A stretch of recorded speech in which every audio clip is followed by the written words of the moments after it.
साथीहरु अहिले स्क्रिनमा तपाईले देखिरहनु भएको छ। यदि तपाईहरु पनि यस्तै किसिमको भिडियो एडिट गरेर आफ्नो टिकटकमा अपलोड गर्न चाहनुहुन्छ भने यो भिडियोलाई अन्तिम समय हेर्नु होला। यो भिडियो मार्फत म तपाईहरुलाई यस्तो भिडियो कसरी एडिट गर्न सकिन्छ भनेर सजिलो तरिकाले सिकाउने छु।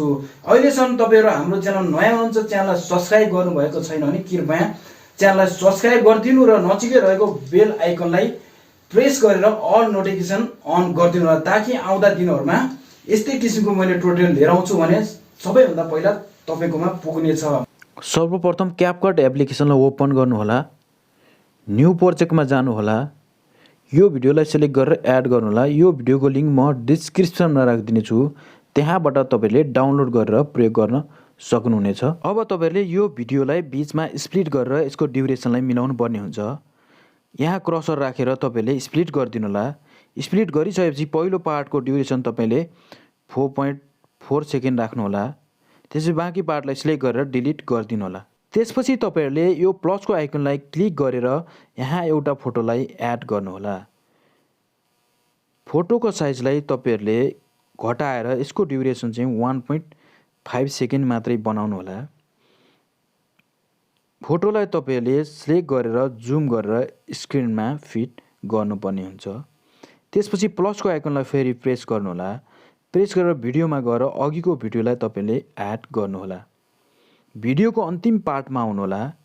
भिडियोको अन्तिम पार्टमा आएर तपाईले भिडियोलाई स्प्लिट गर्नु होला र अगाडिको पार्टलाई सिलेक्ट गरेर डिलिट गरिदिनु होला। यसको ड्युरेसन तपाईले घटाएर 1.2 सेकेन्ड मात्रै बनाउनु पर्ने हुन्छ।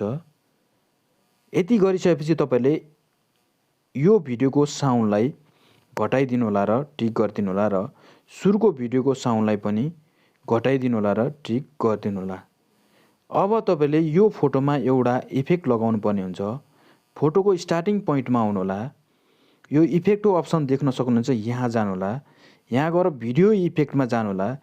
भिडियो इफेक्टमा गएर तपाईले यो पार्टीको अप्सनमा फ्ल्याश फ्रेम भन्ने इफेक्ट भेट्न सक्नुहुन्छ। यसलाई सिलेक्ट गरेर ओके गरिदिनु होला। यसलाई ड्र्याग गरेर तपाईले फोटो बराबर मात्रै लाउनु पर्ने हुन्छ। ड्र्याग गरेर घटाएर फोटो बराबर मात्रै गर्नु होला। त्यसपछि तपाईले यो एरोलाई प्रेस गरेर ब्याक जानु होला। फेरि एरोलाई प्रेस गरेर ब्याक जानु होला। एड अडियोमा जानु होला।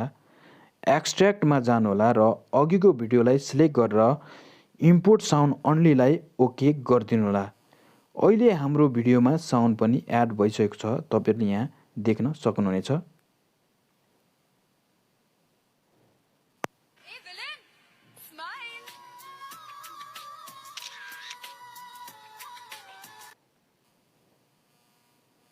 अब तपाईले लास्टको क्यापकट वाटरमार्कलाई सिलेक्ट गरेर डिलिट गरिदिनु होला र यो एक्सपोर्टिङ बटन देख्नु भएको छ, यसलाई टच गरेर 100% एक्सपोर्ट हुन दिनु होला। आजको भिडियो तपाईहरुलाई कस्तो लाग्यो? यदि तपाईहरुलाई हेल्पफुल छ भने साथीहरुलाई शेयर पनि गरिदिनु होला र अहिलेसम्म मैले बनाएको भिडियो तपाईहरुलाई कस्तो लागेको छ त्यो पनि कमेन्ट गर्नु होला र आगामी दिनहरुमा कस्तो किसिमको ट्युटोरियल चाहिन्छ तपाईहरुलाई त्यो पनि कमेन्ट बक्समा राखिदिनु होला।